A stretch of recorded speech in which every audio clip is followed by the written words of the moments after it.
Forever. Dog. The tone of the whole thing is like other programs I've seen where there's this homogeneity of tone. And when that tone changes, it changes certain in order to change homogeneity reality. Can you pause for a second?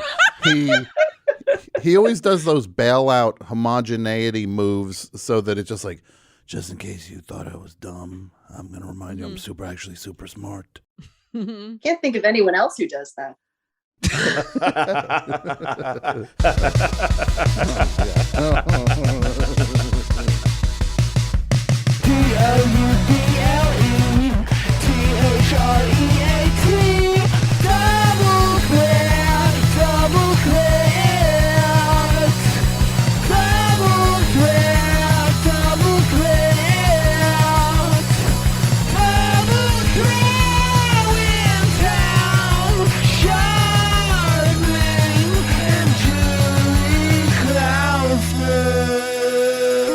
Julie, I think we got to take our show over to Eve. Forever Dog's partner network. I'm having a real summer's eve moment because it's the I summer. want to say this. I don't know what those things are. They taste so on a hot day. Oh, I crack one of those open. Here's the problem. They don't come with their own straw like a juice box does. Yeah. You have to bring your own straw. To CVS. Wherever. What, you drink them at CVS or do you bring them into the parking lot? This is how I start my day. This is how I start a summer day. I go to CVS early, take a couple boxes of Summer's Eve, put it in the cooler. I put it behind the milk because nobody's buying milk at CVS. No. And I come back in the afternoon and they're cool. And I just wring them out and I go to the self-serve one so nobody's just like, why are these Summer's Eve cold? I scan them myself. And you're there with your crazy straw about to pierce that sweet foil hole at the top of it. And you're like, shut up. This is what I do first thing in the morning. I wake up. I pour myself a cup of Ambition energy drink. Great. I go to CVS and I go to the deli counter and I ask for a breakfast sandwich. And they take forever. Plus, they tell me, we don't sell those. Yeah. We have, and I'm like, well, then what's all that stuff? Candy? And they're like, no, it's pills. And I say, well, then give me some of those. Give me some pills. Yeah. And they go, oh, do you have a subscription? And I'm like, yeah, to Sports Illustrated for the boobies once a year. I don't know if people know this. This is so cool and fun. Once a year, Sports Illustrated puts out this issue, and it's just ladies in swimming costumes. My favorite thing about that issue, Julie, and I don't want to brag, but I have a collection of all the issues of all the ladies in their bathing gear. You're cruising for a bruising. One of these days, the FBI is going to, like, Ruby Ridge style, they're going to take away all your pornography. No, this is art. The one thing I like is when they always have the photo session where it's like the ladies had their bathing suits painted on and they're actually bare naked. And they're bare naked ladies. They're bare naked ladies. And they're walking around the beach with look at that bathing suit. Oh, that's paint, you idiot. Paint, and now they all have urinary tract infections. Yeah. One time I bought a ticket to see what I thought were going to be like the sexiest babes ever because I was so horny. And it turns out it was this horrible band from Canada. Yeah. I was like, one for bare naked ladies, please. I bought a single ticket because I was ready to, have relations with myself, as the Clumps would call it. As Grandma Clumps said. Yes. And I said, one, please. I sat there forever. Yeah. And then finally, these Canadian dodo birds take the stage and they make such a ruckus. And I was like, where's the bush? Well, look. That was another band. I bought money to see. And I thought I was going to see some I saw the Bloodhound Gang 11 times in 12 days at one point. It was a troubling period of my life. I saw them at the Westminster Dog Show. They played the opening and closing ceremonies of the Westminster Dog Show. No. I saw the whole... you're misunderstanding me. They Okay. were not billed that way. They were billed as best in breed. Okay. And it was like a whole gang of bloodhounds, and they ran around in a circle for like 10 minutes. This woman wearing the boxiest suit I've ever seen went around, touched all of their balls, gave one a ribbon, and then a bunch of like other dogs took the stage, and I said, "Is that a concert?"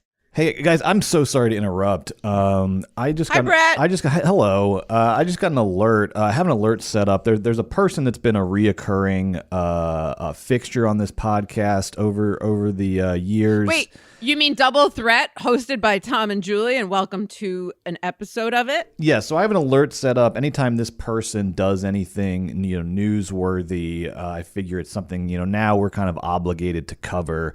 We really are kind of the premier news source for this person. And of course, I'm talking about Alec Baldwin. Alec Baldwin, we have, at least 2 episodes in the back catalog devoted to previous things he's done. You can go check those out. What were the 2? What was the... Oh, when he was talking about eating Chinese food and watching The Sopranos, that one? That's right. So that is episode actually 3. Oh my God. Okay, so 3. So or maybe 4. I'm losing count at this point. But we've got episode 10, which was called On a Zoom Call with Woody Allen, where he did a Zoom call with Woody Allen, an interview. For his that's podcast, episode 10 right? For Here's the Thing. For his podcast, Here's the Thing, which got him booted off his podcast network. And then we also, on episode 41, we did an episode all about getting blocked by Alec Baldwin on Twitter, which is something that many people go through. He's a pretty aggressive blocker. So, Julie, I know you've been blocked by Alec Baldwin.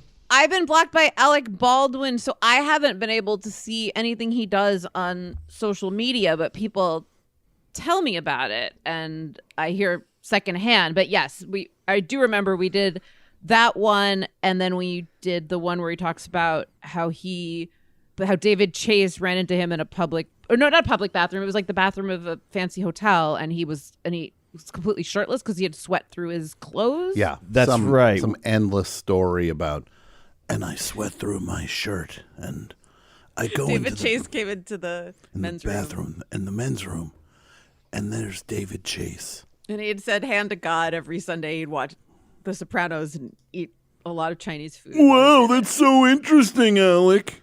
You watched The Sopranos when it was on? Is he talking to Don Pardo, his ghost? Musical guest. But yes, we have discussed his shenanigans in the past. That is completely true. So you're telling me that there's an alert and something new is happening in the Baldwin verse? Yes. Well, we never intended for this, but people now expect us. When there's Alec Baldwin news, they want it covered here on Double Threat. Here's where they come for the latest, in Alec Baldwin news. And so this last Monday, Alec Baldwin announced on his Instagram that he would be doing another interview with Woody Allen. Woody Allen has a new book out called Zero Gravity. Alec is going to interview him.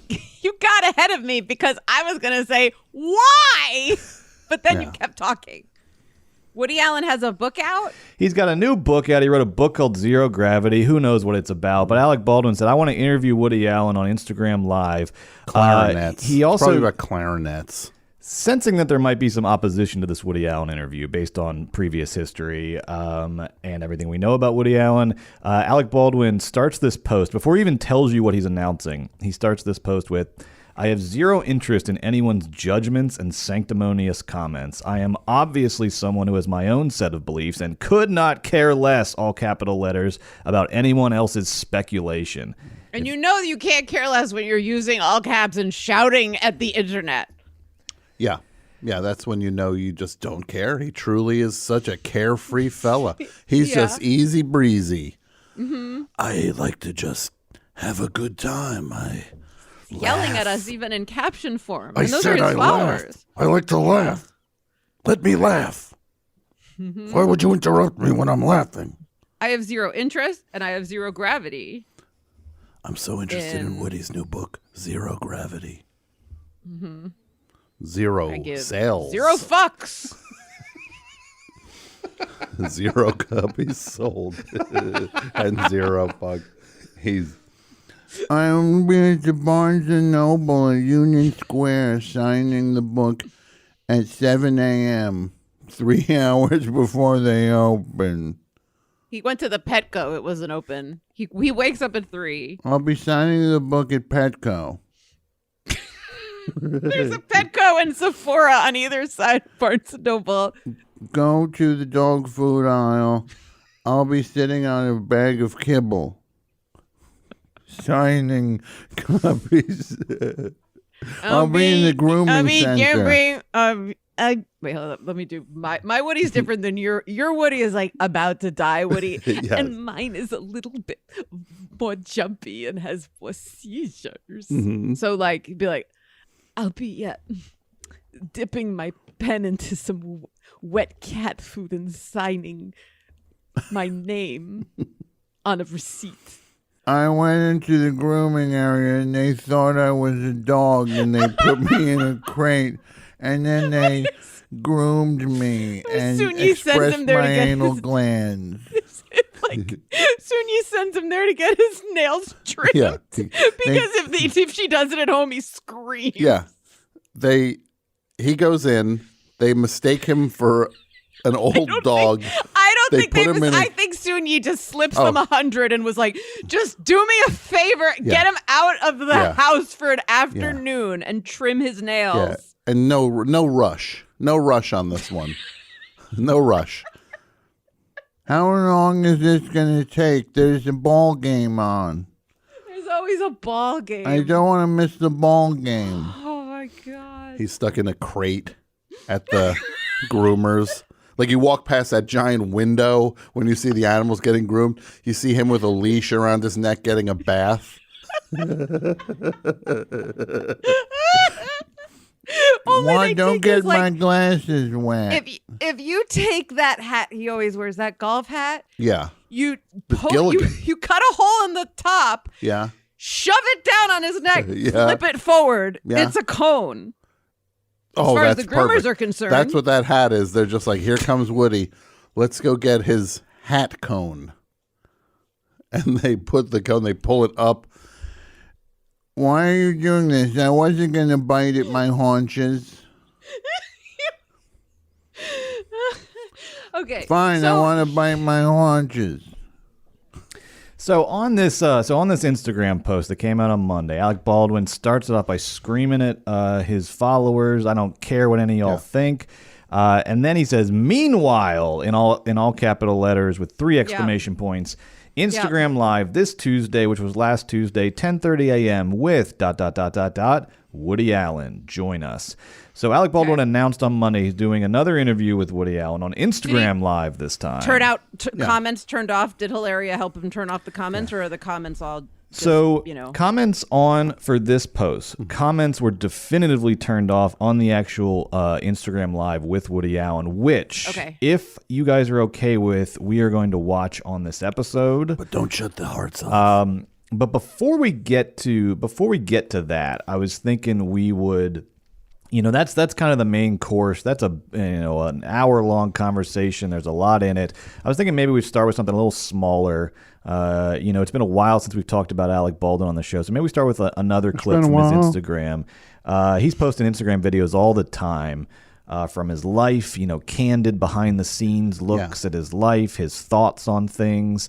45 children. Yeah. He's got so many children. And so I thought we would, let's start small. Let's start with a smaller clip, a more bite-sized clip, and ramp our way up to the Woody Allen interview. And to join us for this smaller clip, this is very exciting. We have a special guest. A special guest is going to join us for this clip, and is going to hang out for a little bit. We'll watch the clip. I cannot wait for this. And so after the break, when we get back from the break, we are going to be joined by author and activist Dylan Farrow. Dylan Farrow is going to join us. We're going to watch this Alec Baldwin clip. We're going to have a lot of fun. Don't go anywhere. After the break, Tom, Julie, Dylan Farrow, Alec Baldwin.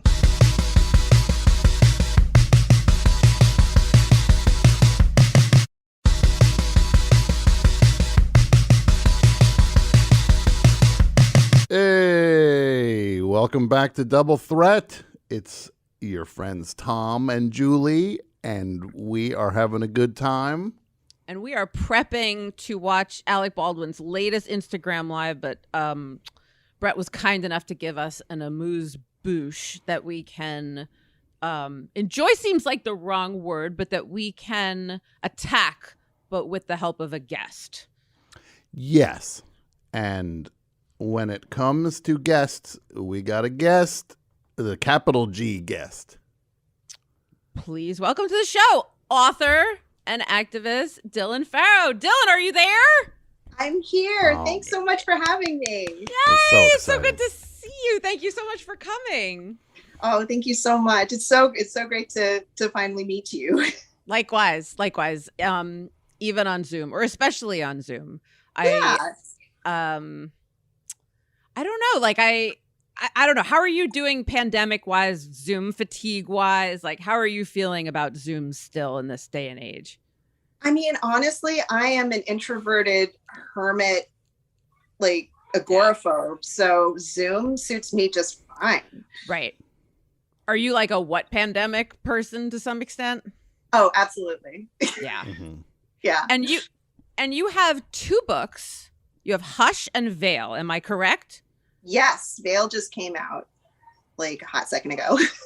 That's amazing. How does it feel? Congratulations. How long did you work on it for? Because Julie is a renowned author, and I wrote a book too, and you've written 2 books. And what isn't it the best feeling ever to go from this thing to being theoretical to being real? It was, I mean, it was surreal because this was my first series. Mm-hmm. So seeing that manifest in real life was kind of a dream come true for me, because my whole life I wanted to be a writer. I wanted to be an author. And my mom always told me that if I wanted to be a writer, all the writers that she knew, all her friends that were writers, also had teaching jobs. And that just sounded so terrible to me. Oh, it's like a I nightmare. never wanted to pursue it seriously until kind of recently. And when you say that, I think about all the teachers I've had that clearly didn't want to be teachers and how awful that is. I have so much respect. Now that I have a 5-year-old in school, I have so much respect for teachers, especially considering that I could never do their job. Yeah. I remember when I was in school, this one teacher, it was probably like 6th grade. No, it was more. It was in high school. He was so excited because he heard or read that MTV might be going out of business. And I remember him telling the class, he was like, well, kids, I got some news for you. You all love your MTV. Well, I read an article in the paper today. It looks like MTV's going out of business. And it's like, why are you a villain to us? Like, it's all that we have as Also, kids. MTV is not stopping you from having your novel published. I know in your head you think that that's what's getting in the way, but I swear, sir, it's you. But it was just like he was so frustrated that he had to see these kids every day. He just wanted to take their favorite thing or tell them that their favorite thing was going away. That also kind of feels like sort of a very pre-internet troll move. Yeah. He was a troll. He was an original troll. Yeah, exactly. Now, Dylan, what is your new book about? You said it's a series. Is it a continuation of your first book? Yes, it picks up directly where Hush left off, and sort of continues the adventure and concludes it from there. So it's oh God, like I feel like as a writer, I do okay when I'm writing things down, and then when it comes to describing it verbally, like it all turns to just diarrhea. And it's just like, basically, the adventure starts in Hush, where, you know, the main character, Shay, discovers a terrible secret that could potentially change the way her world operates. And in Veil, she's joined by her friends to go on the journey to sort of see how she can fix things. And do you think about Shay all the time when you're puttering around and you're like, I wonder what she would do. Like, is she like a part of your, like, do you like think about her a lot even when you're not writing? You know, Shay, when I sort of set out to write like a young adult novel, I sort of had this idea in my head that I really wanted to write the book that I wanted to read when I was that age. Mm-hmm. So Shay kind of manifested as kind of like my like hopes and dreams for that heroine of like, you know, wanting her to be relatable, but also fierce, wanting her to, you know, be motivated, but also scared, and, you know, having fears and hopes that were things that I felt when I was, it took a lot of like soul searching back into like some old, very embarrassing diaries and stuff like that. But it was a journey to sort of, I know.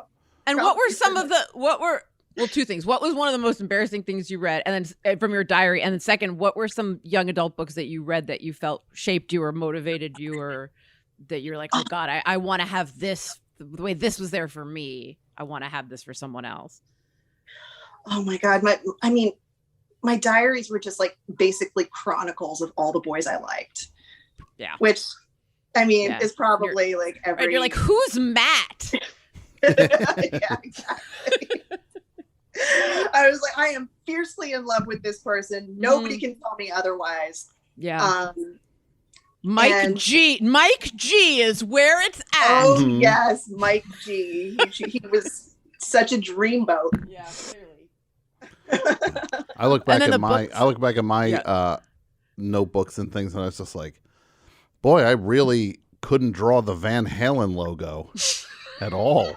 Like, I just constantly was trying to draw that VH. I was just like, wow, I was terrible at art. Still so much cooler than where I was. I don't know, Dylan. That's pretty lame. It was pretty rough. I think I'm gonna pick on Tom later. I think the tie goes to Tom on this one. I was mastering the Winged Pea from the Pixies Trompe Le Monde myself. And then what were some of the books that you read at that age that your audiences that you really liked?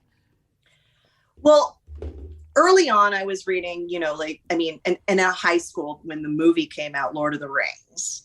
Mm-hmm. So around that age, I did set out to write like the next epic fantasy, and only one person has ever read that. And it is garbage. It is just, it was terrible. It wound up being something like close to like 500 pages though, of just me rambling on about like this fantasy world. I think at one point I had elves and spaceships. Oh, good. Yeah, you know, like, you're not turning me off with this. But like, no, when you say you were drawing like the Van Halen logo, that's what I was doing. Okay. So like, it's so funny how it works where you're like, oh, I wrote this thing. It's 500 pages long. It's garbage. And all I can think of is, I wish I could read that.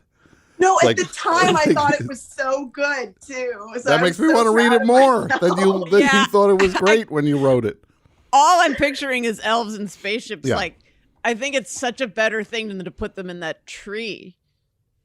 It's true. I you know, like, there wasn't a big tree to put them in. So I guess I just did the next best thing. It's so much better. Yeah. No, when I saw that well, speaking of spaceships and people we could send into outer space, and speaking of the book Hush and what we could, you know, who I would love to hush is Alec Baldwin and his Instagram account. And sadly, Dylan, this is a very tragic thing for me personally, is that I'm blocked. Alec Baldwin has blocked me on social media. So I'm unable, I know, it's terrible. So I'm unable, without the help of people like Brett, to access his, you know, posts. And I've been trying to get blocked. I've been trying diligently now for, I think, going on a year to get blocked by Alec Baldwin. I don't think I'm on his radar yet, though, but I'm really giving it a go. Yeah. And we are building up to, you know, watching this new Instagram live he posted. But before we do, we were thinking of, you know, sort of revisiting a recent post of his and watching it with you, if that's okay. Have you eaten, or I are would you? love to. Nothing, Okay. nothing would make me. I don't know if he's actually blocked my official account yet, but I'm pretty sure I'm on his list. Yeah, and that's He Santa's didn't list get to of you the yet. nice girls. He's still working down the list. And it's such a long list. He's just like, I'm only to the D's. Don't rush me. So Brett, what do we have on the docket? This video is he posted on his Instagram about let's see, this would have been about a month ago, and the caption says, "The staircase on HBO ... is the caption of this video. Okay. So let's take a look. And from what we know, he watches a lot of HBO. I know that he was talking about The Sopranos recently. I learned he just got.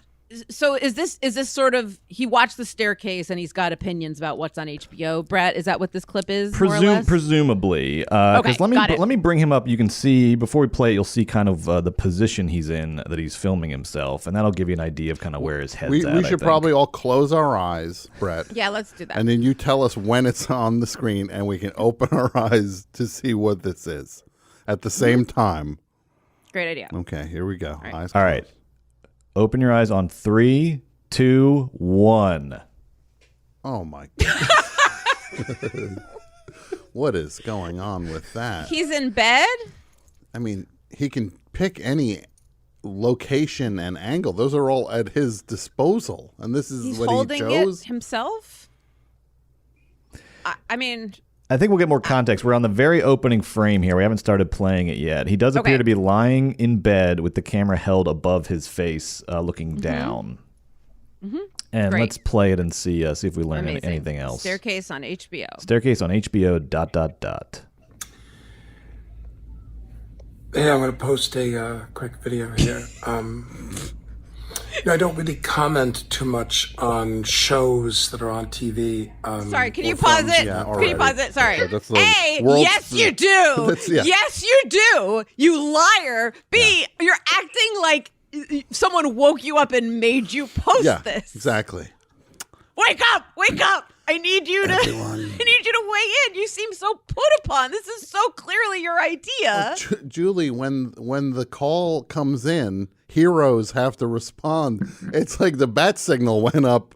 It's the HBO logo went up on the skyline. Fine, I guess I need to make another video about the staircase. About Hacks. Hack season 2 is out, and people are probably going to want What to know else, my opinion about. Listen, I was else? taking a nap. Has anyone having a seen Los delicious nap. Spookies? I was watching Real Sex 15 the other day, and People need to know about Station 11, Episode 7. I suppose it's time for my recap. has anybody seen Orlis? This latest episode? Okay, so here we are. We're Okay. Julie, 13 seconds in, and you already... That Furious. was maybe Good to the be world tied. record, the double thread record for saying you gotta hit pause. So here we go. But I wanted to say that I came across something that surprised me. I had watched a lot of Westworld when that came on. I was kind of intrigued by the look of that film and the production value, and it looks like they spent some ungodly amount of money on that show. Although I couldn't follow for the life of me what was going on. Is he gonna? Are we Number sure he's not in a two, hospital?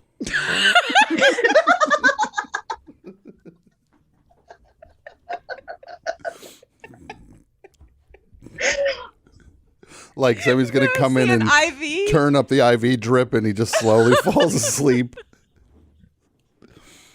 It's just the pose is so deliberately to hide his double chin that it's all I Yeah. can think about. But it's all I can see never now. thought of that. You're right. It's like two Because elbows. I mean, like, I've done it. I'm It's guilty like of this. the same Like thing. Alec, I know. that's his chin. Exactly. Sorry, that was a cheap breath. No, it's. Oh, I please. think that's a good point. I think because there's so much why to this pose, Yeah. this angle. Yeah. That's Yeah, one no, I mean pitch. it's so deliberate and dramatic that Yeah.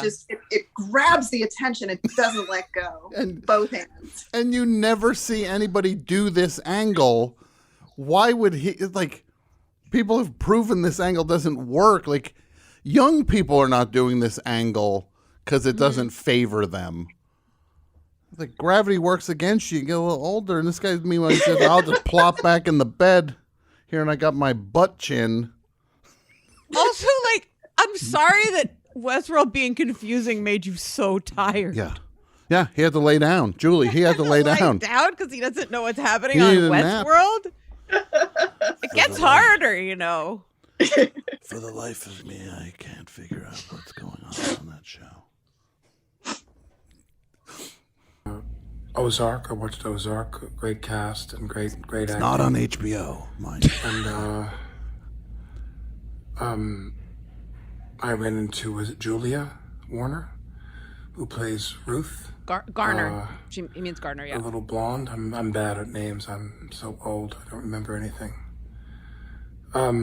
But I ran into her like at the SAGs one year, and I was like, wow, you're so great. I think we're running into the SAGs right now. And that show ended, of course, like, Thank you. I can leave on that did one. he shoot Good night, everybody.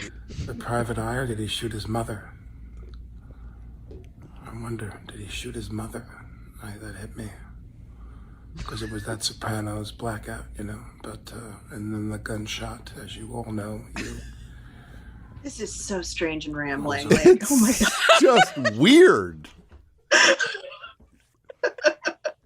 What are we watching? It's so weird. If a friend sent me this as just a private text saying, like, oh, did you see the Ozark finale? Mm-hmm. I would call their parents and I'd do a wellness check. I'd send someone over there Yeah. and say, like, or I'd pick up the phone. That's something where someone would text me and I would call them. Because it really does seem like he's just been very affected by the TV. Because I kind of understand the intention of, like, hey, this is what I'm watching and these are what my thoughts are in the last kind of 3. I want to talk about the shows I've been watching lately. Yeah. No, In bed. Yeah. No, he's right. That's exactly it. It's in like, bed. why is this? Why is this like the long COVID of television recently? Yes. He's clearly rattled by television. Has really rocked his foundation. Yeah. I mean, so much so that he had to go lie down. Yeah, apparently. lay down and get his selfie stick out. That's right. How is he filmed? Now, what does he do? Is he holding the phone up? It would be jigglier if Yeah. you were holding it. So I do think there might be a selfie stick involved, or God forbid, some sort of. I think we got one of his kids is standing over him holding the camera down. Or I Hillary. don't All right, yeah. know. Hilarious. Yeah. Please, her preferred pronouns are Hilaria. Forgive me. Forgive me. Yes. Fans out there. But great acting. And I watch Barry because I love Bill Hader and I love Barry. I think Barry's great. I mean, anything where Henry Winkler can come in and play that dark character, I love. That's great. He's a great actor.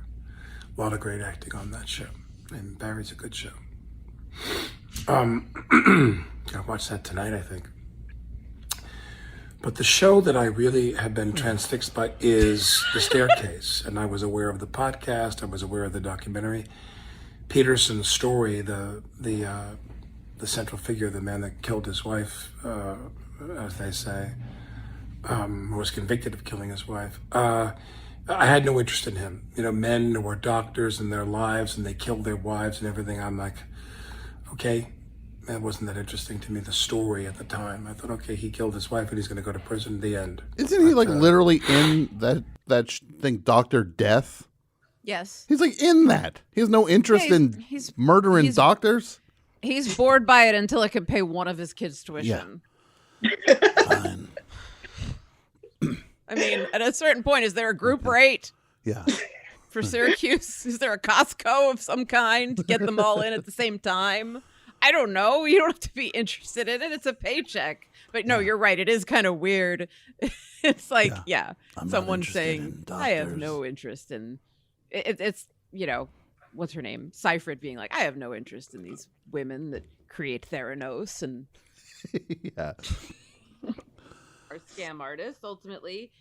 Look at that But watch. his Barry review, Yeah. he was laughing just at even thinking about Barry. It really just broke him up. Yeah. He got a case of the giggles Yeah. just thinking about He it. just is like, and then Barry.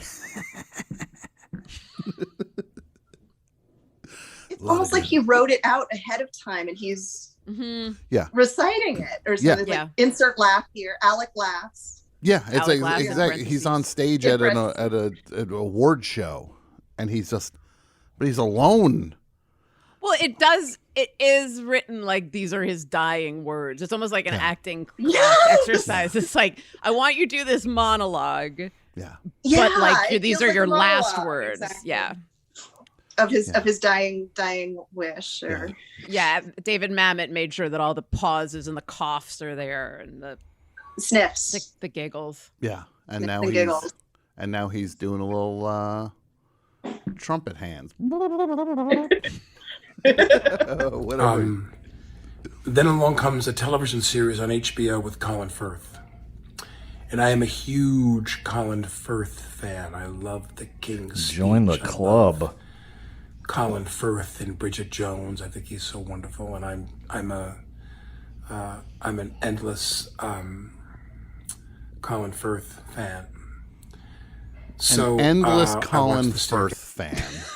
I mean, who isn't? Who isn't an endless Colin Firth fan? Thank you, Dylan. It's just Endless is the right adjective. As a writer, you should know that, Dylan. He was an endless Colin Firth fan. Yeah. Period.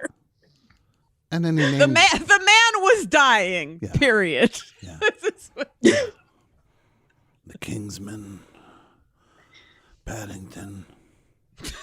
Oh, it just goes on. He just starts going. You realize he's just reading his IMDb.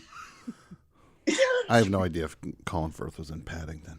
I don't know. Oh, that was Hugh Grant, Tom. That was Hugh Grant. Oh, calm down. Put it away, Sorry. Brett. Take it easy. Brett, okay. Brett's Dylan, got Brett has a thing, an affinity for the. I guess you could say Brett has an endless.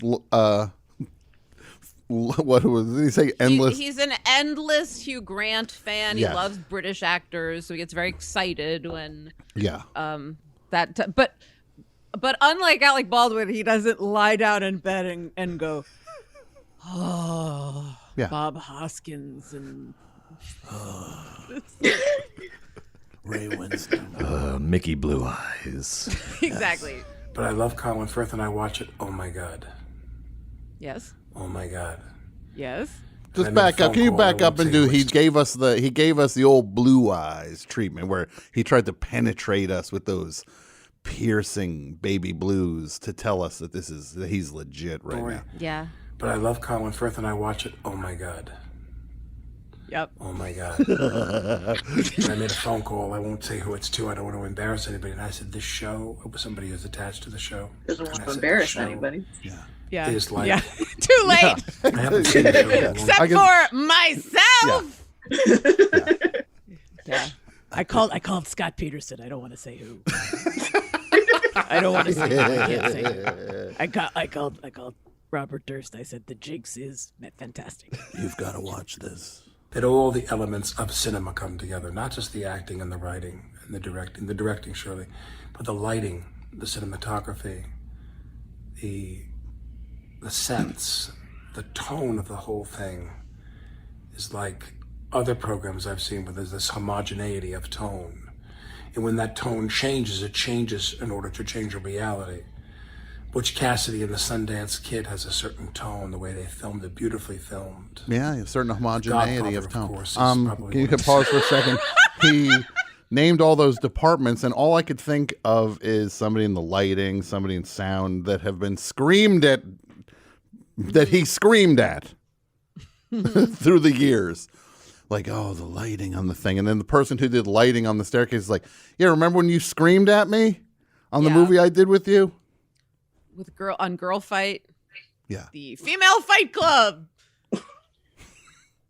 that he was in a couple years ago with Fortune Feimster and others. But yes, All the Fortune yes, it Feimster. takes a village of I want to IATSE specifically, and all the people I've and I ruined their day, maybe their week.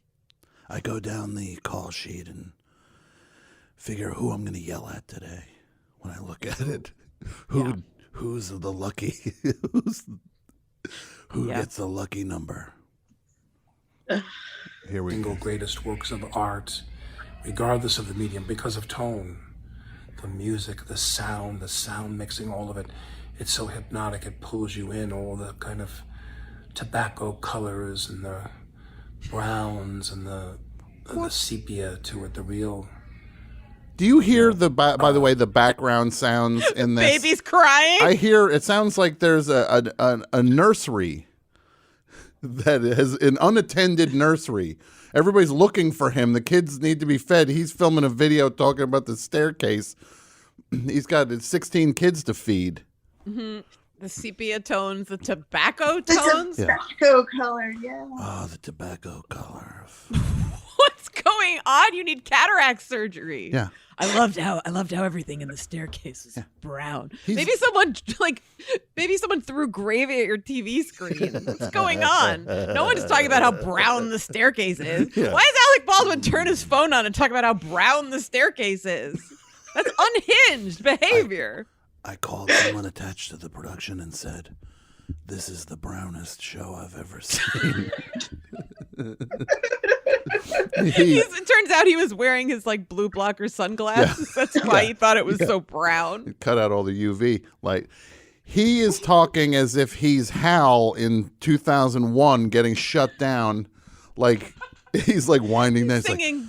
I was Daisy. Oh no. And now he's in the bed like the end of 2001, aging out. We're just watching his life go past. Oh, this is fascinating. And then you zoom out and it's Boss Baby. It's a big Boss Baby at the very end. Oh, He's inside the Boss Baby. Bum, bum, bum. And then Dylan's elves, Dylan's spaceship's elves They fly past. fly past. Fly by. Yes. With the dead elf that your sister clearly is still mourning the passing of. Floats by in space. What was the character's name? Can you tell us the name of the dead elf? Oh, absolutely not. That would be divulging. Please. No. Was it something like Aloysius or Abalone? Or was it just like Fred? Yeah. God. It should have been. That would have made it better, probably. Yeah. Isn't it funny, Dylan, in space things, how there's we have all of our planets. None of them are start with Z, but every science fiction thing is always you got to go to Zorflon. Everything is oh, that's Zorflon X. It's always X's and Z's for science fiction, but it's not like Jupiter's it would be Zupiter. No, it's true. Basically, I mean, every name I chose came from basically the worst science fiction name generator that you can find on the deepest bowels of the internet. I am so close to starting a GoFundMe to get me one copy. I'll go into a hotel room. You'll make sure there's no electronic equipment, nothing. You just drop the manuscript in front of me. You make sure I can't leave. I can't copy it, anything. Armed guard at the door. I read it. And then I mean, seriously, as painful as this video of Alec Baldwin is, that manuscript was 5 million times worse. Well, I just watched a show called Elves in Space. It was tobacco. It was so brown. It was so tobacco colored. I couldn't help but think. The homogeneity. The homogeneity of tone was Tone. stunning. I am an endless Elves Space fan. He always does those bailout homogeneity moves so that it's just in case you thought I was dumb, I'm going to remind you I'm actually super smart. Can't think of anyone else who does that.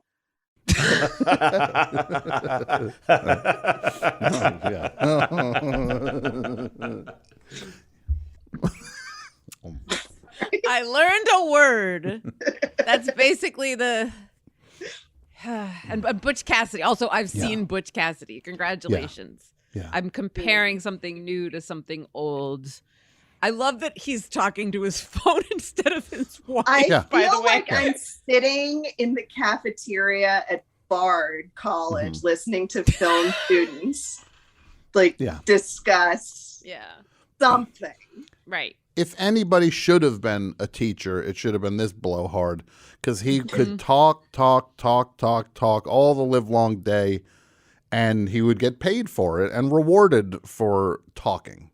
And then you'd have to be tested Yeah. or write your own blowhard opinion essay. Absolutely. He'd be great. He'd be perfect for that line of work. Yeah. Absolutely. Yeah, no, Bard College, if you're listening, if you're hiring. I'm Professor I mean, Baldwin. if he can get free tuition for... Just picture the kids in that classroom, and then he comes in a jacket with the patches on the shoulder and a briefcase. Hello, students. And he climbs on the desk and does goodwill. He lies down on the desk. He climbs. There's yeah, a camera he lies on down the ceiling that projects onto the screen. But he doesn't look at the camera. He's always looking off to the side. Unless it's an oh my God moment. Yeah. Can you guys stomach any more of this? You want to watch some more of this? How much more is We got 3 in this minutes video? to go. We're Let's over get a the little- midway hump. We're closing in on 3 minutes left in this thing. Let's see what else we got. All right. It's like it home. there's a filter on it, but there isn't a filter on it. But it feels that way. The Godfather was the greatest film. Probably one of the 3 or 5 greatest films. That's hard to say, by the way, but it's one of the 3 or 5 greatest films. Like Citizen Kane. Kane and The Godfather have that in common because of just the tone is so homogenized. You literally feel like What, you're a milk company out of his apartment? And the characters in the whole tone of the painting remain. One of the Things I love Wherever they most do. about cabaret is how Godfather is really just- homogenized. Yes. Pasteurized. It is pasteurized. Yes, the Godfather. There's very is 2%. little lactose in it. It comes in strawberry. 2%, 1% skim, And I and put regular. and I put the brown of the Hershey syrup in the. It's a beautiful tobacco colored beverage. See, that's the other thing about the tobacco colored, because when he says tone, I wasn't sure if he meant the tone of a movie, but I really do think he just meant like the film tone, Yeah.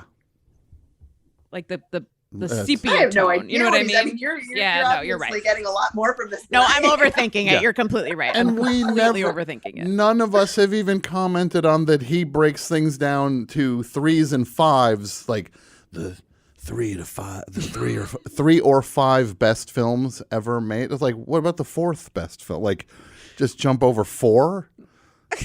What are your top 3 or 5 movies? That's the question that no one asks. There's a number between 3 and 5. What? Like, well, let me just lie down in bed and think about that. Yeah. I'm gonna need to lay back and think about that for a while. Whenever you watch The Godfather, you've seen this thing, 40 times, 50 times, 60 times. Every time you watch it, it's like looking at a painting. The visual is what puts the spell on you. Oh, that poor kid. Well, I'm not going to say that The Staircase is Daddy, feed The me. Godfather, but it has in common with it that homogeneity of tone, that kind of blend. You get a royalty every time he says it. Pace. It's beautifully edited. It's really, and Peterson's story is, it's still the same story. Daddy, The guy killed his wife, help. got caught, but and then a lot of other things ensue after that. But it's a great cast. It's a great cast. I mean, Toni Collette is. I made a movie where I had a couple of scenes with her in a movie one time, and she is one of those actresses that everybody in the business admires so much. Like Kate Blanchett.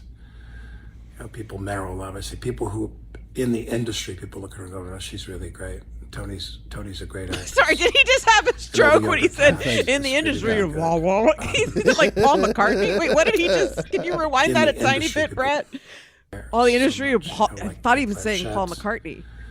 McCartney. People Meryl, obviously. People who in the industry, people look at her and go, "Oh, she's really great." What did he just say? Yeah, that What was did he like- just say? That was like did that Manson. even He sounded like mean? Manson a little bit when Manson's like, "Are you sad? Can you blame the black?"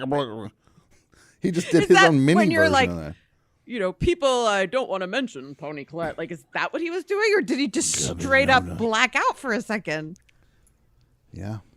I think he ran out of names, but he still was like making sounds with his mouth.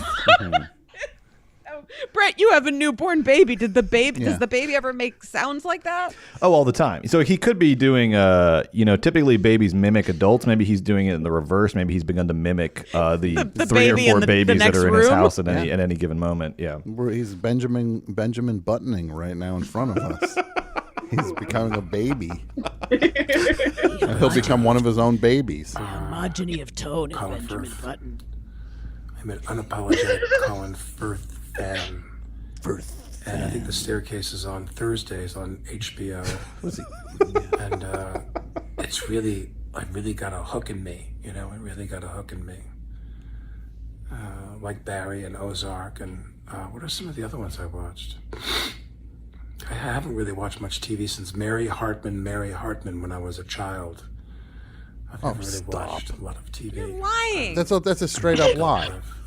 This is from 1976. Watch more television than. He's done more television. Yeah. Yeah. What was the movie I was really, really excited about? Keep seeing these movies are coming, but there's no trailer. Like you read online and they go, Woody Harrelson's in a movie where they're all on a ship. Everybody's throwing up. These kids are. And I go, oh, okay. Where's no trailer? The trailer's not there yet. I'm going to go over there and help the kid out. Poor now. baby. Barry tonight. He's back to Barry. She's a Bill Hader fan. She wants to know when Barry. Yeah, he never told us what that movie was he was looking forward to. Yeah. Where Woody Harrelson and a bunch of people were throwing up on the side of a ship.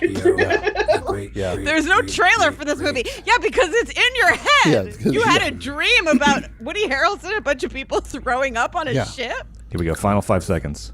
Okay, fine. And it's a good show. Ciao. Somebody just comes in and puts a pillow over his face.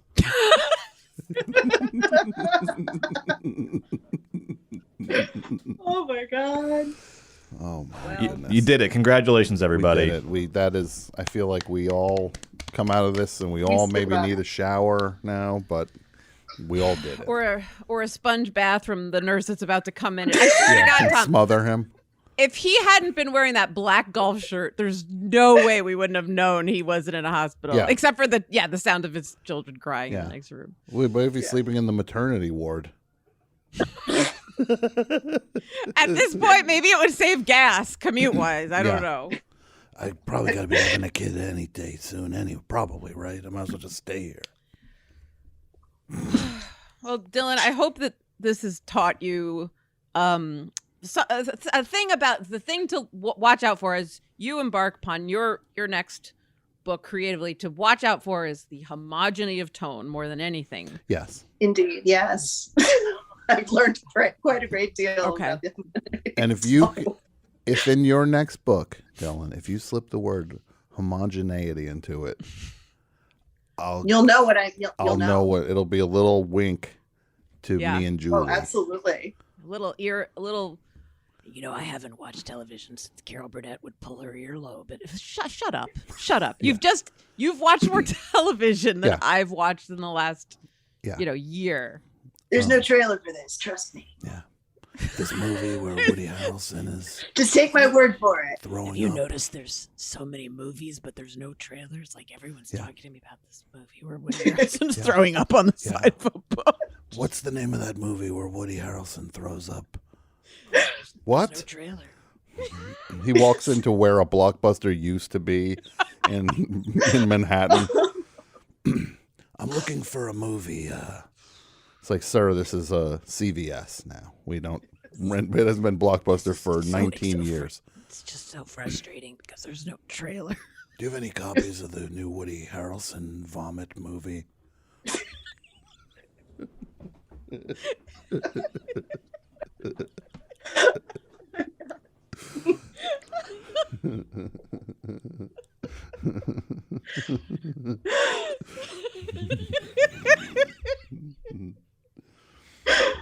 Oh my god. Well, if anyone wants to design a T-shirt where Woody Harrelson is throwing up on the side of a boat yeah. while a spaceship full of elves flies over it. Yeah. With the put Van it up Halen on the logo on the side. Yeah. Yeah. I would love if they could do that if it was the movie poster, but if they pulled out and it was the marquee says Woody Harrelson in boat vomit. Like as if it's playing in the theater, currently playing in the theater. Mm-hmm. No, There is no trailer. There's no there. What was the name? There is no trailer for this movie. Yeah. Rated no NT for no trailer. So if you design that shirt, we will put it up on the store and we will sell it as merch. So please consider doing that. Yes, please. And Dylan, you have one more chance to tell Tom what that elf's name was. This is Oh, it. no. This is your final Okay. chance. That's good. What if he guesses it like Rumpelstiltskin? Would you tell him if he was right? 3 guesses. I'll tell you if you're right. Okay. Like Crimlador. Rumpelstiltskin. How far What? off am I? Crimlador. No, but I Okay. wish it was. Fourthly. Again, no. Okay. Tom, this is your last, Tom, this is your last Tom, guess. Last he's- one. Tom, she said like sci-fi generators. Maybe go back to the Z's and the X's. Yeah, you got to think Z's and X's. She wasn't even giving you like your close energy. I think you got to really re-strategize Also, what here. was that one you said? Like flea something? For flea? What's going on I with think you? it said That was like Door. when Alec Baldwin was like blah blah blah McCartney. Yeah. Last guess. Actually, the name was what Alec Baldwin just said in that moment. That was Okay, that was the. it was. What did you just do? The top keys, like all the symbols above the numbers on a keyboard, was how you Yeah, put that with like into the little text? like. Yeah. You have one more guess. Final You have one more guess. Homogeneity. That's it. There we go. I knew I Got could get it. it. Third You time's got a it. charm. Dylan, where can people keep up with you, and where can people buy your books? Anywhere books are sold? Anywhere books are sold, yes. Yeah, and I'm on Twitter. I'm on Instagram. Real Dylan Farrow. And That must be a treat for you every day. it really. Oh my God, the gift that keeps on What a giving. gift! Absolutely. And your books are Veil and Hush, Veil and Hush. That's right. which is now out. As of Yep, when they're was both out. When was the pub date of your most recent book? Oh gosh, was it Just May? came out, right? Yeah, it was in May. Oh, amazing. Amazing. That's so Well, cool. congratulations, and thank you so much for joining us on the show. That was the most fun I've had in ages. Oh, that's such a treat. so much. Thank you. That was so much fun. Oh my God. I'm so glad. That makes me so happy to hear.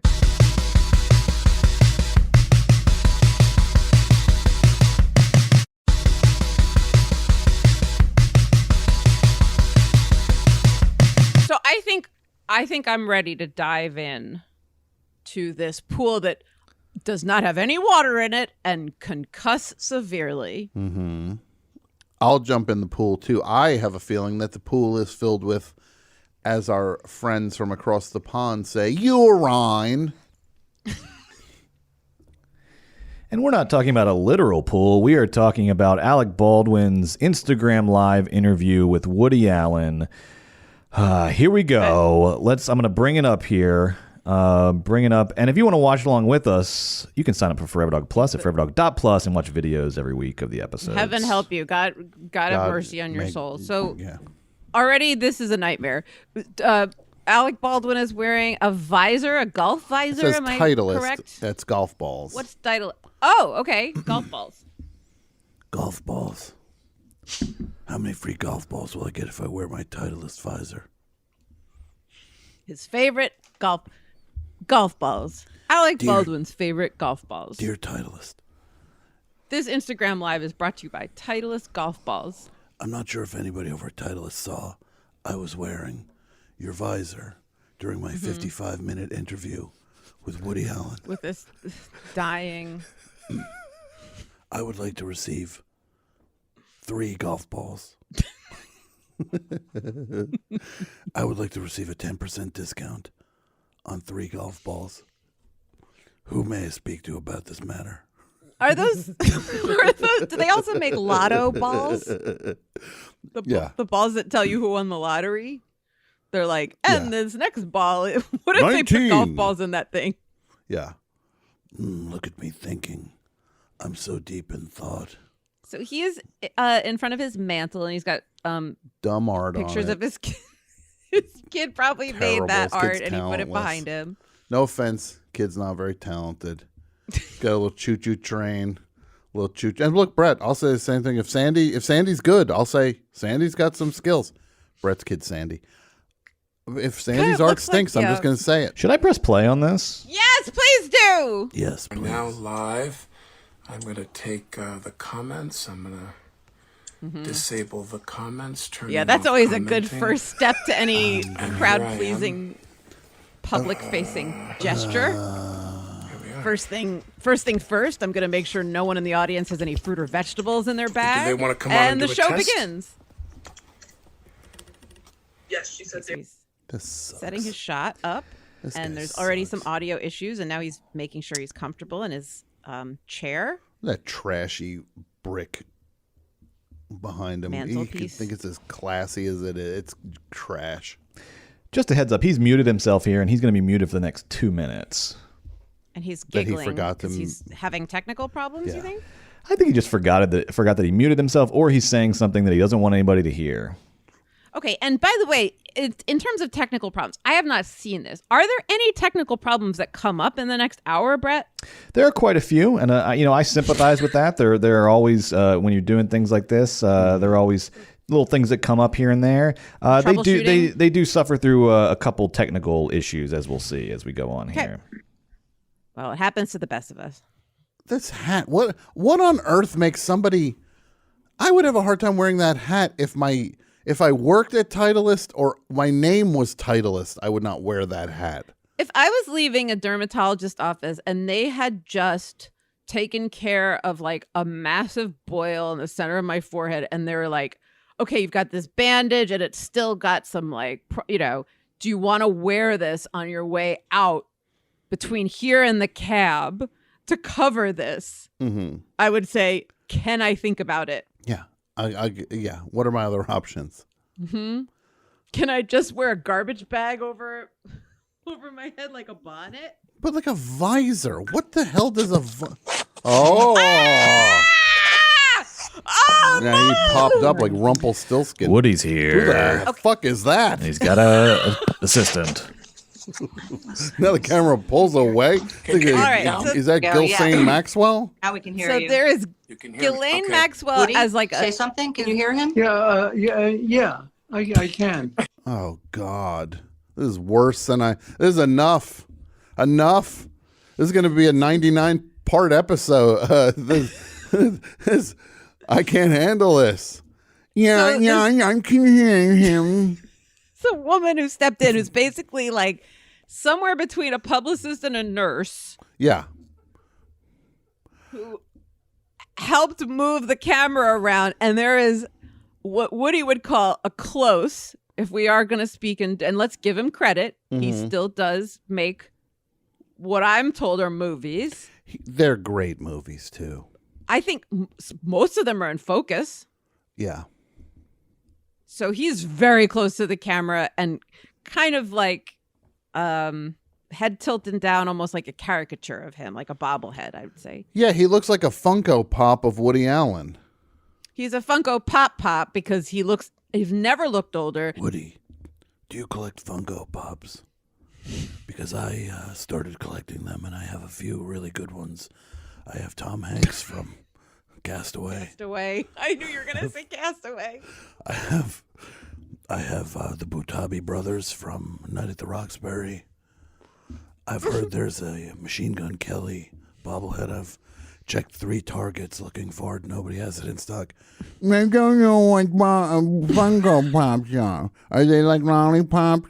Because I used to have a giant lollipop that had rainbow colors in it that I held up when I was a little boy. I have a And I feeling had that short pants. Woody Allen probably heard the song Lollipop and was like, that's rock and roll. This That's is garbage. too modern. lollipop, lollipop, oop, oop, or lollipop. And then they did a pop sound with your mouth. They put your finger in their mouth and made a pop sound. Oh, holy shit. Because, on this one. Hit and pause I can already. see that I'm out of sync. This Alec Baldwin couldn't be. Look, I'm cursing like I already curse more than I have in the last 10 episodes of Double Threat. The phony baloney Laughter. as if just because this guy made him laugh with Sleeper, now he was funny then. That was 1971. He's not. This is not Sleeper now. This is Sleeping. If this is, That's what they Woody's say currently before in the they. sleeper part of his life. He's waiting to wake up in the future now. That's what they say when they put those electric paddles on your chest. They go, "We got a sleeper." It's a rainy day in New York over in room 208. But you're right. Alec Baldwin has burst into giggles. All of his teeth are shining. It is like he has been blessed by the sunlight of his just the joy of this experience. There's no way anyone related to him or who is, required by law to love him has ever been blessed by that kind of happiness.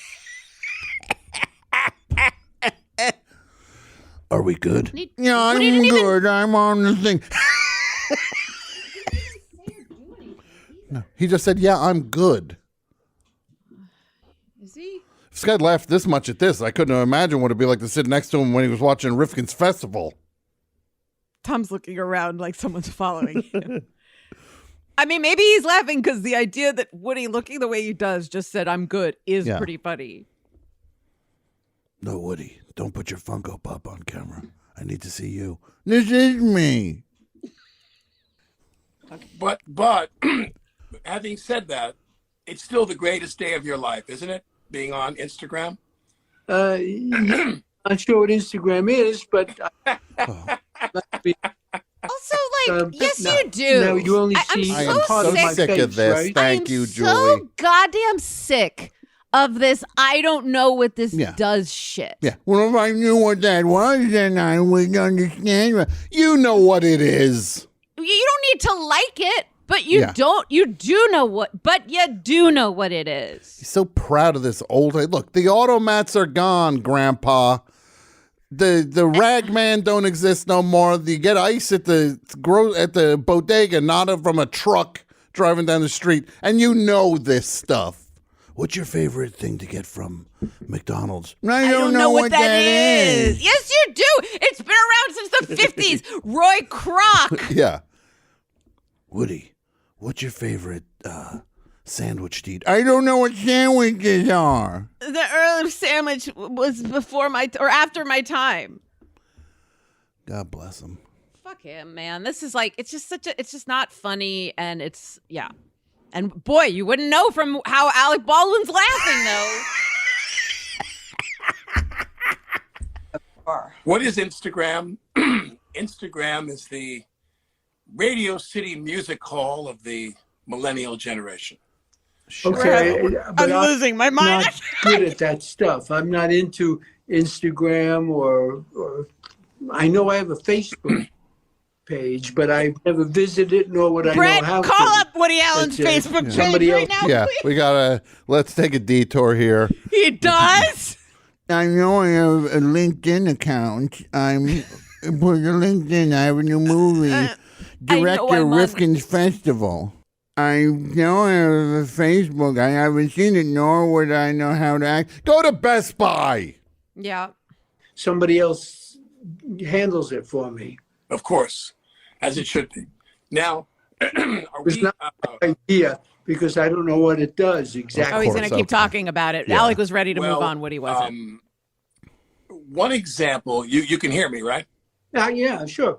One example. I thought, and we're not live yet. I don't think. Are we live, Emily? If I'm right now, are you watching? Are we live? Yes, you are.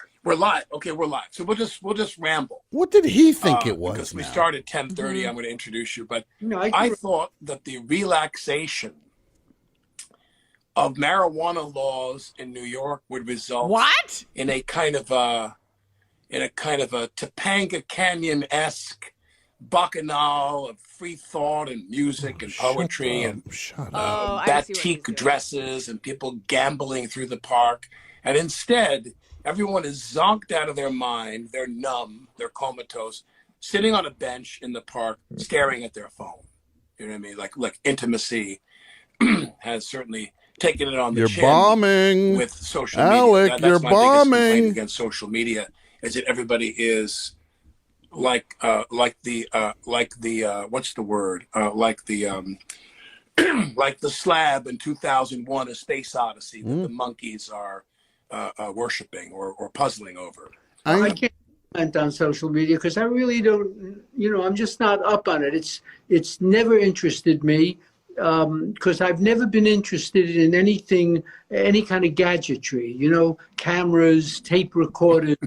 Well, don't you think a director should be interested in cameras? Yeah, cameras. He's not interested in cameras. That's the first example he comes up with. Why are you? I'm sorry. That's a problem to me. I think that's a red flag. I also love. Yeah. It's first of all, that's a total. The idea the guy's no interest. I never interested in gadgetry. Yeah. What you filming your movies with, dimwit? Also, I know exactly what Alec Baldwin just did because I feel like I've done it myself when you're just like trying to impress someone with your take on something. Yeah. So you come out really hard, guns blazing with like, this is my funny thing that I'm going to say that this person I think is smart is going to think I'm smart. Yes, this opening philosophy that he's... Yes, and it's not a question, and it's not... We've already established that Woody... I mean, it's like the most obvious thing in the world. Of course, Woody doesn't give a fuck about social media. Yeah.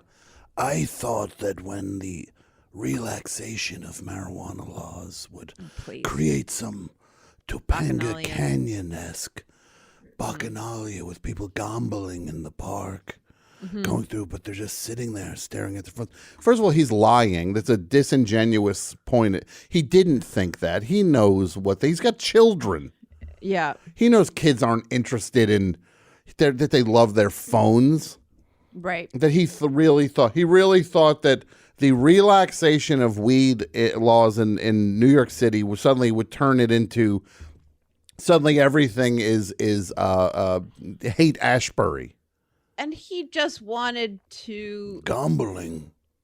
Also, I would gamble on myself gouging my eyes out before this is done. It's like him condemning the kids. And I know what that word means, by the way. I know what that word means. Yeah. I'm not dumb. Yeah. But like him needing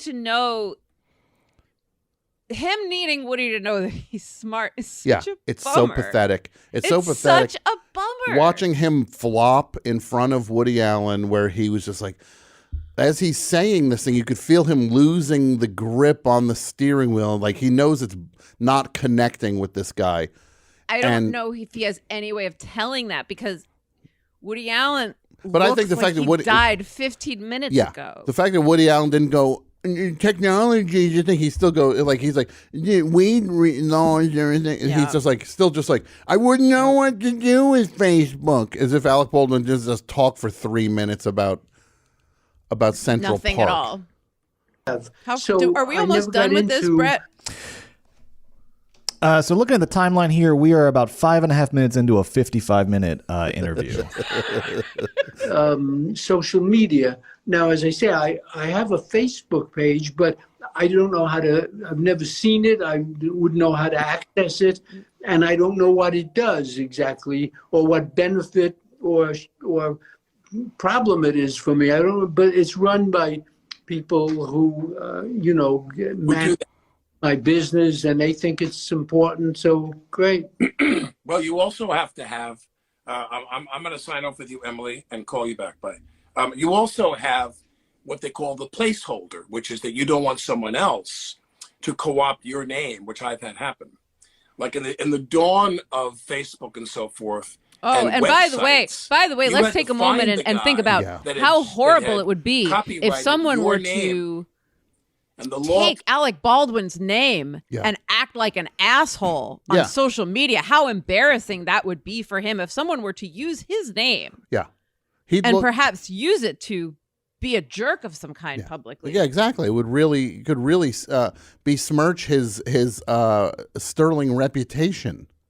If somebody just went on social media posing as him and screamed at everybody. Making a fool of himself. prohibited you from demanding that you get your name. You had to buy it from him. What do I care if he copyrights? If he name, I'm me, he's him, and he can say he's me, all the time. Much healthier You attitude. meet him, you'll be able to tell the difference immediately. That's how he feels. And I'm him now. It doesn't matter if I'm Woody Allen now. Tom, you don't want that. No, I am. I'm Woody Allen. You do not want that I'm on you, the my friend. I real wouldn't wish Woody that. Allen. Also, can we take a moment for Emily, whoever Emily is? Can we just take a moment of silence for her and her job and whatever it is? Yeah. Imagine the text going around. Alec's going to interview Woody on Instagram Live. This is going to go great. Was she yelled at for the 2 minutes he was on mute? How was she yelled at? Was her family? I don't know. Imagine Emily, how loaded Emily's going to have to get over 4th of July weekend to just deal with what this past week was of Alec was on Instagram Live. He interviewed Woody Allen. It was a mess. Even by Alec's standards, it was bad. And Radio City Music Hall for millennials, by the way, doesn't make any sense. Makes and no I'm sense just now. I'm just now processing. thank you. This is a imagine a buffet of diarrhea is like what I like to think of it as. That you and you're just like on the way home or like, wait, what did he say? Yeah.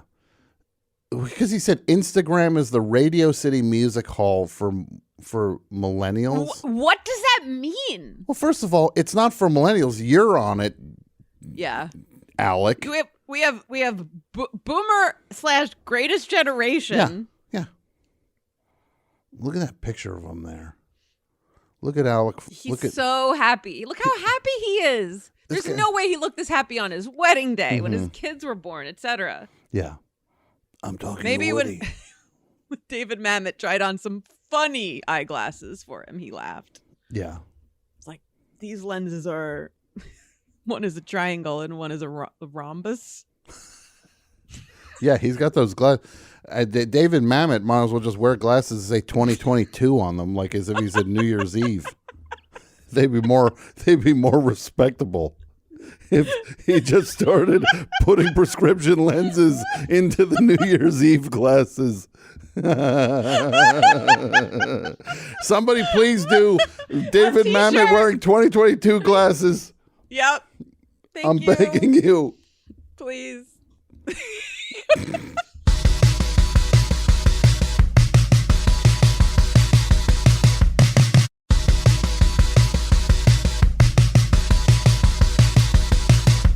You've always written comedy. You've always written films and books and essays and things like that.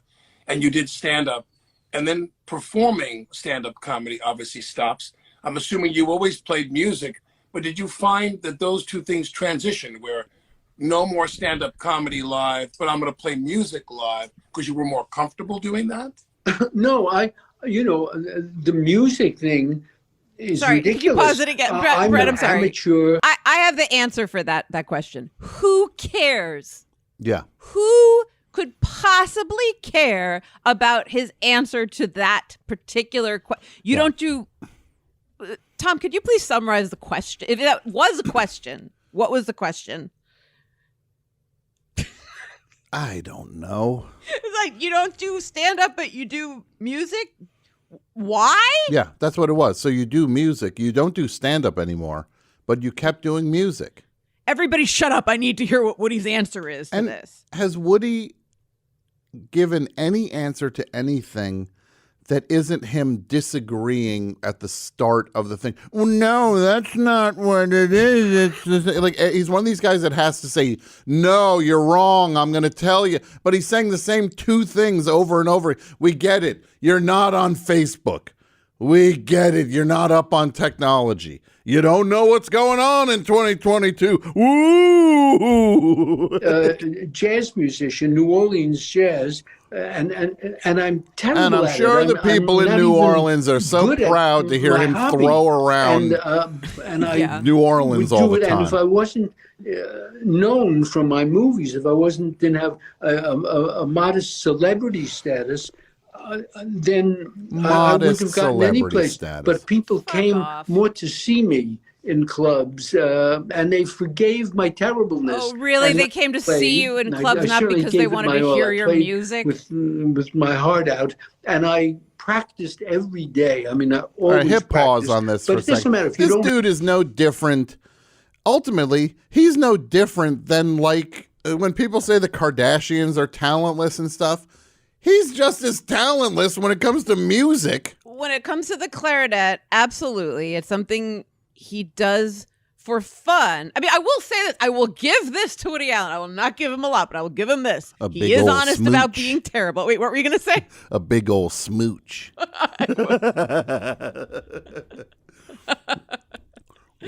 Seriously, what numbers are we talking about here to give him a big old smooch? I would need $70 million. If they put literally in front of me 60 million, I would say that's not enough. I said 70 million. They'd be like, Tom, it's $60 million for one big old smooch. I can't do it. I thought you were going to ask it. me to watch Rainy Day in New York. No, the thing is, the movie, there is no Rainy Day in New York. So I was just going to say, he is telling the truth when he says, I'm bad at clarinet and I do it for fun. Mm-hmm. And everyone laughs like, oh, no, you're not. He is. He's horrible. He's His truly fans suck horrible. Shit. Yeah. He should not be playing music in front of people. Yeah.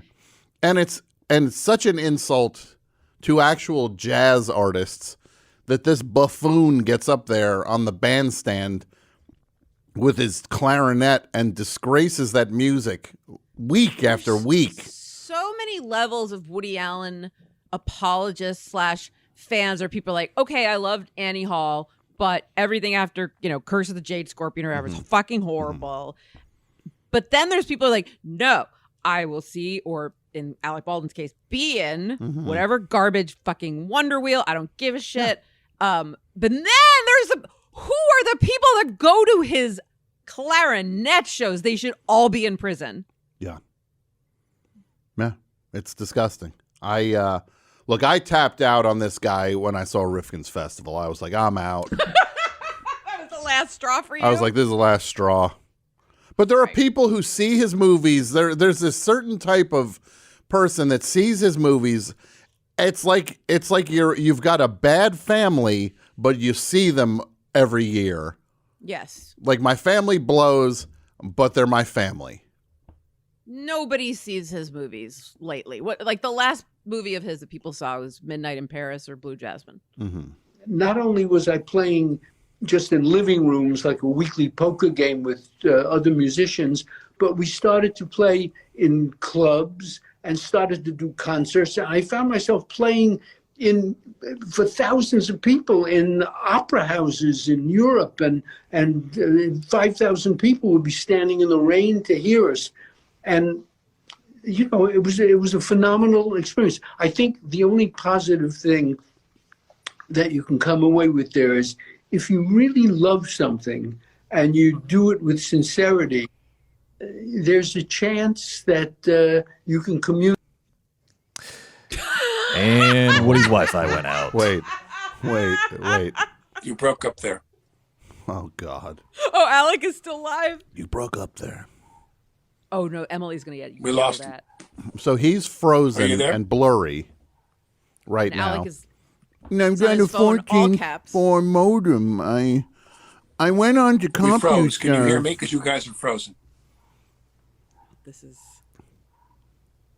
That he froze in the middle of talking about people standing in the rain to pack a stadium to see him play the clarinet.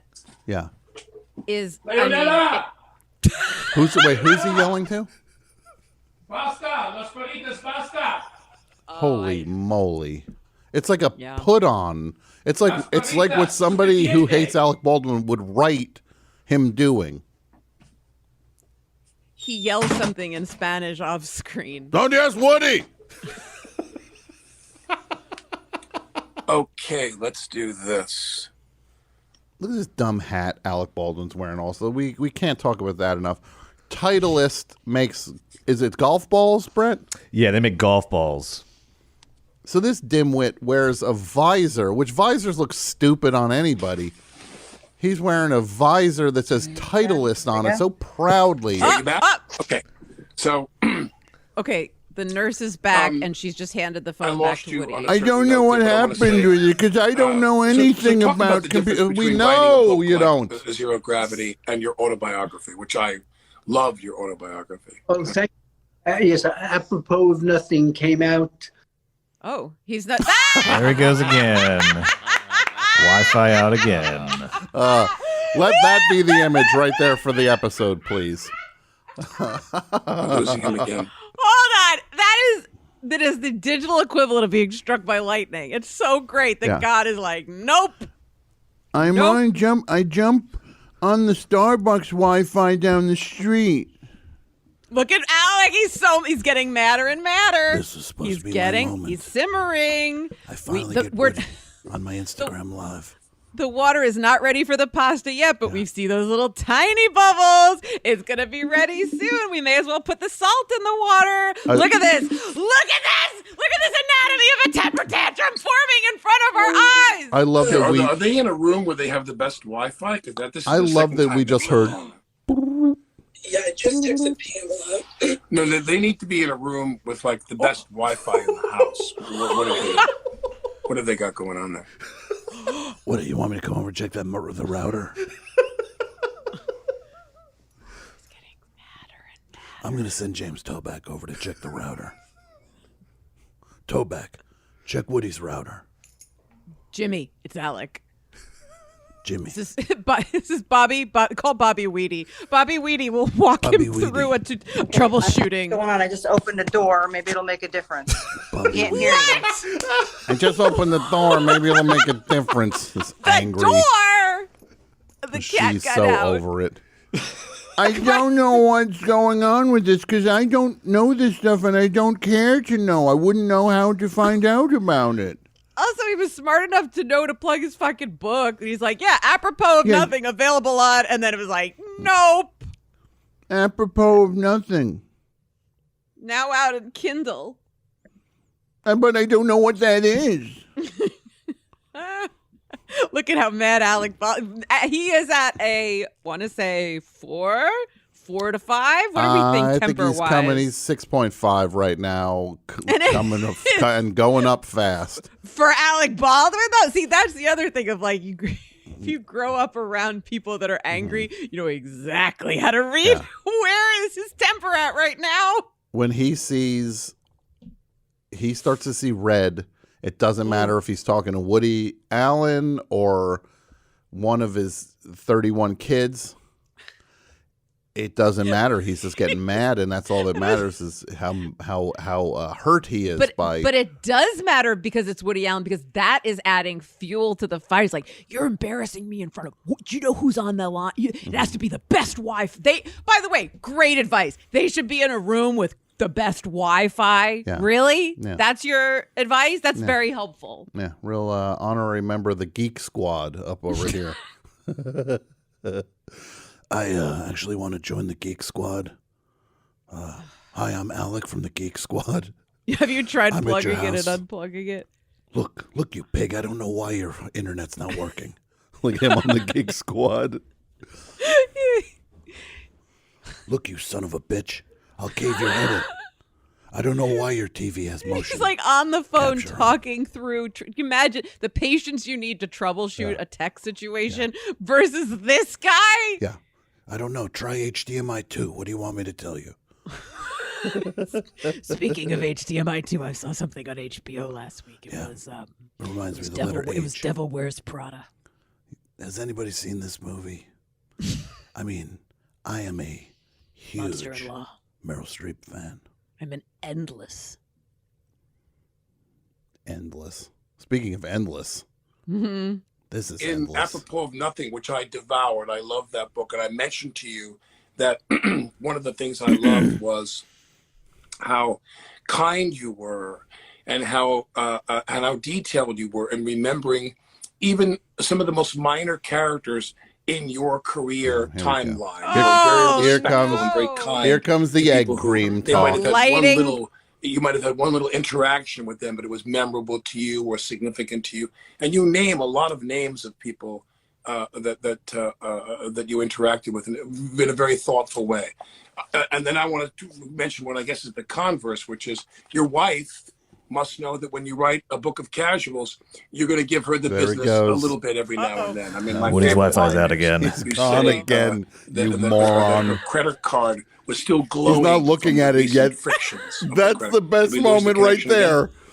He was looking down the whole time, and he looked up and realized the screen was blurry again. Please watch the moment. Alec Baldwin realizing that Woody hasn't been listening to him.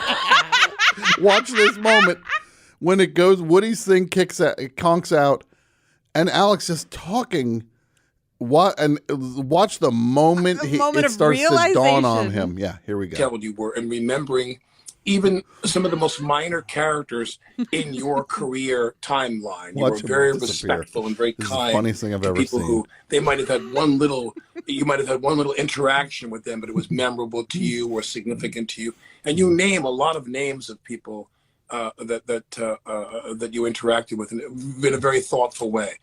And then I want to mention what I guess is the converse, which is your wife must know that when you write a book of casuals, you're going to give her the business a little bit every now and then. I mean, my favorite line is they missed it. You say that her credit card was still glowing from the recent frictions of the credit. Did we lose the connection again? There it is. It's so perfect. This fight. All I would ask, Brett, I'm never going to ask anything of you ever again if you do this one thing for me. Can you add in the sound on the Flintstones when the Great Gazoo would appear for when Woody Allen's camera goes out and back in again? What was it like? Wasn't that what it was? Look at how angry he is. Did we lose him again? I was quoting a stupid joke he made about his fucking daughter wife. I said it. Let's just acknowledge the fact that this guy's making fucking like take my wife please jokes. Yeah. He was making a joke about Soon-Yi liking to use his credit card. that the credit card was warm because it gets used so much. Henny Youngman would pass on that joke. Henny Youngman would say, that sucks. I'm not doing that one. That's terrible. Yeah. The line you had, Woody, where you talk about your wife's credit card being warm. By the way, how did you meet? How did the two of you meet again? I don't remember. I think it was at a Knicks game. Yes, you do. Yes, you do. We met at a Knicks game. No, you didn't. I could have played baseball. Didn't. I could have played professional baseball. No, you couldn't have. Look at this amazing snapshot. Of Brett. This moment, this Brett, shot. You found the sound. I'm gonna beg you right now. Go back to where the thing kicks off. Where it says the word converse. Yeah, about when it starts. All right, hold on. Let me make sure I got this sound one second. Okay. Meanwhile, Converse sneakers are like, no, we want nothing to do with this. I don't wear Converse sneakers. I wear Keds. Boat shoes. Oh, you think he wears the things that you put babies in before they're used to shoes? It's like a sock that looks like a sneaker. You write a book of casuals. Here he goes. Okay, all right, got it. Casuals also. In a very thoughtful way. And then I want to mention what I guess is the converse, which is your wife must know that when you write a book of casuals, you're going to give her the business a little bit every now and then. I mean, my favorite line is you say that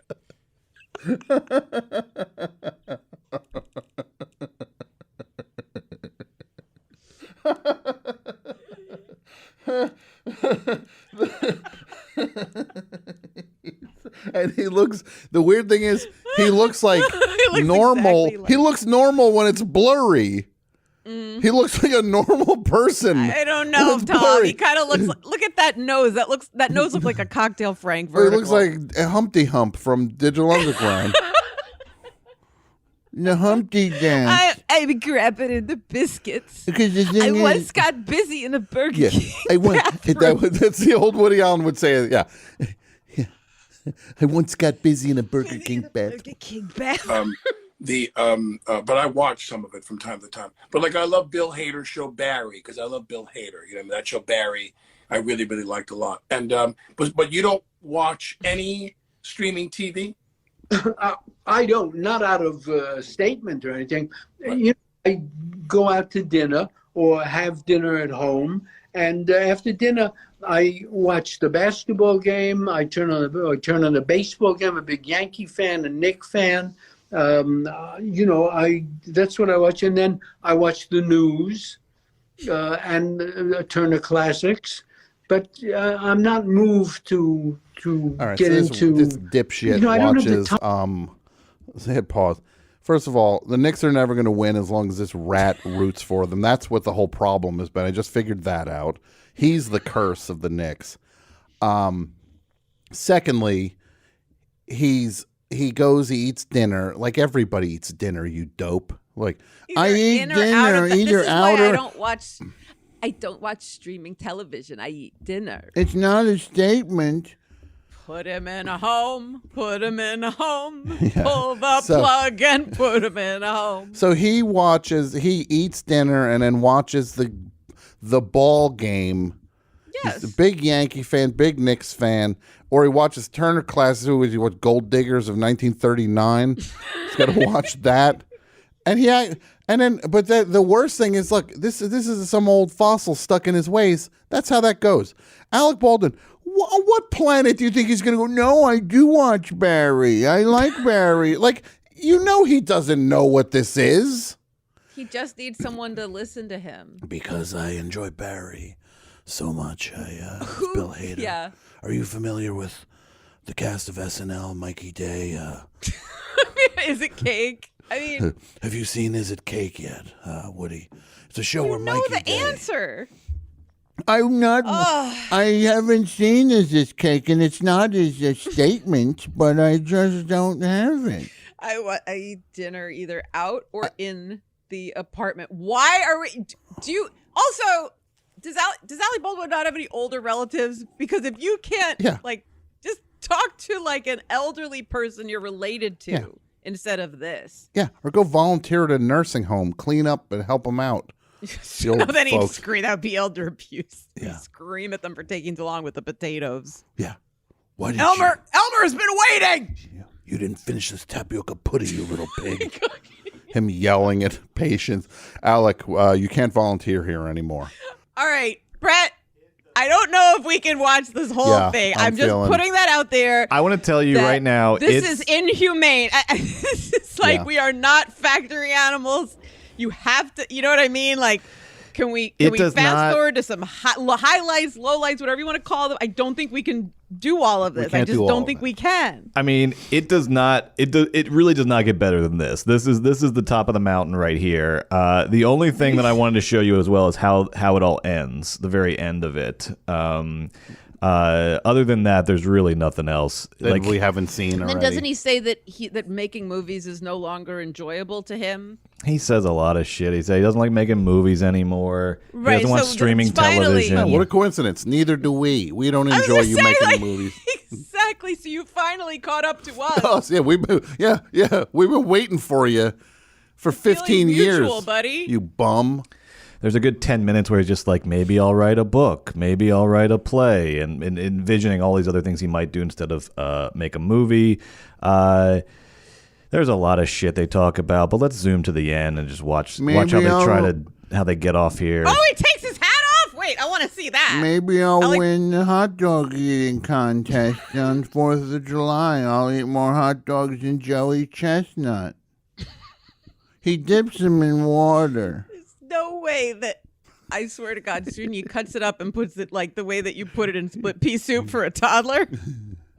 I won the hot dog eating contest. No, you finished your soup. You ate one hot dog today, Woody. Great I job. won the hot dog. I won the hot dog eating contest. I beat Spider Legs Conti. I beat Tony Roberts in a hot dog eating contest. Max, how many hot dogs can you eat in one day? Alec Baldwin asked him about directing the movie where Woody Harrelson throws up on the side of a boat. Woody, my final question. Have you seen the trailer of this Woody Harrelson movie where he like, barfs off the side of a boat? Trick question. There is no trailer. I don't know what any of this is. Well, I give you Get it. the tip of my visor. Ah! Look at my visor to Oh, The God. vice. you.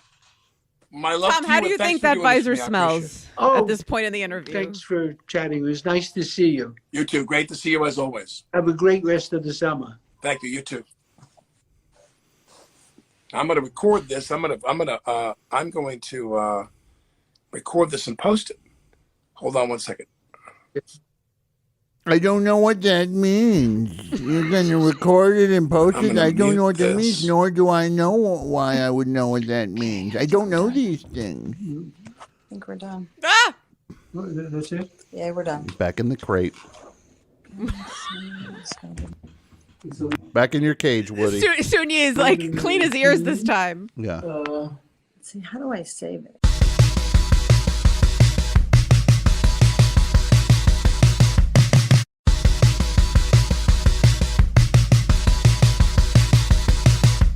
Well, the hubris, the chutzpah, there's somebody you cannot tell someone you should be ashamed of themselves if they don't feel shame or believe they should feel it. But God love it. It's great. And also, by the way, Alec Baldwin loves social media. And if he ever says he doesn't, he's a liar. Yeah. And the only thing he loves more than social media is what you think of him. And Titleist golf balls. The golf balls for golfers. Brett, one thing I want Yeah. is a Titleist visor. I would hope the double I threat want one budget would too. cover 2 of those for Julie and I. For Yeah. when we do the live shows, if we come out wearing Titleist visors. Start throwing golf balls into the audience. We injure people. What if we start the live shows with golf clubs and golf balls, and we just start whacking golf balls right at the crowd as hard as we can? They're like, we love this. We should start the show. Maybe I shouldn't even say this. We should start the show from backstage. Yeah. With you in one frame and me in the other frame, and just replicate this. Yeah. We never come out on stage. And like we it'll don't go need to be there. blurry. Just send But the whole thing is we have to be there contractually, legally. We have to be there. Right. So we'll most of the show we'll just do from backstage. It's not working. I'll be doing it. I'll be like, I can't find. What's Julie's internet situation? Does she have the She door needs to open? be in she needs to be in the room with the best internet. Yeah. Again, real good. Very helpful. Yeah. Very helpful. Well, Brett, this was horrible. Thank you for watching it. I did. I want to tell you real quick. Let me just show this to you real quick here. I found the visor. Well, Brett, you're not going to buy it. What you're going to do is you're going to go to Titleist, and we're not paying a penny for this. You're going to write Titleist and ask them for 2 free hats. Okay. And say Alec sent us. Or if they don't give it to us, we're going to rip it off. We'll get TeePublic to make like a knockoff version. In fact, maybe we'll make Brett send an email to them next week. Next week's show is going to be us having Brett write a letter to Titleist. Then emailing Titleist. 10 emails in a row, and the every subject header. Ignore my last email. Yeah. Ignore my last email /ETA on visors. Hey, can we get an ETA on that visor showing up? And one one that says, wait, ignore the last email, but pay attention to the first one. The first one. Ignore the third or fifth email, as Alec Baldwin would say. The fourth one, just all caps, subject header, where are my visors? Where are my visors? Yeah. I'm actually going to be in the movie Leprechaun. I play the leprechaun's grandfather. I'm playing Papa Smurf in the new Smurf movie. God, what a disaster. Yeah. What a disaster. Well, thank you so much. I think we learned a lot today. We did. One thing we learned is that Dylan Farrow is a home run of a guest and can come back anytime. A lovely person, and we're so delighted she came by, and we can't wait to read. We'll find a copy of that Elves in Space book. We'll get a copy, yeah. She was starting to soften a little bit. Oh, she almost... I mean, did you waste your last guess on that name, by the way? Did you ever guess the third name? I said homogenea. Oh, yeah. Yeah. You wasted that guess. She already told you it had an X or a Z in it. Yeah.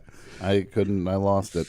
Well, what are you going to do? And we will be back next week. Got a great show for you next week. Our shows. September 28th is the LA show. Yeah.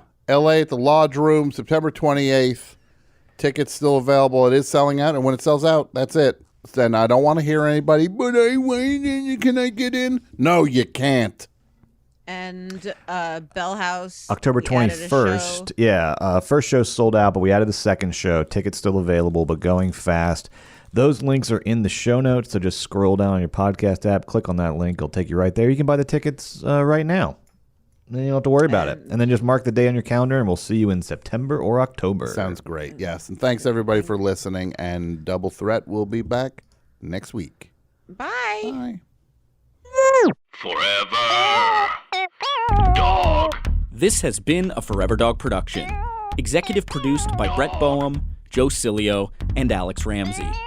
For more original podcasts, please visit foreverdogpodcasts.com and subscribe to our shows on Apple Podcasts, Spotify, or wherever you get your podcasts. Keep up with the latest Forever Dog news by following us on Twitter and Instagram @ForeverDogTeam and liking our page on Facebook.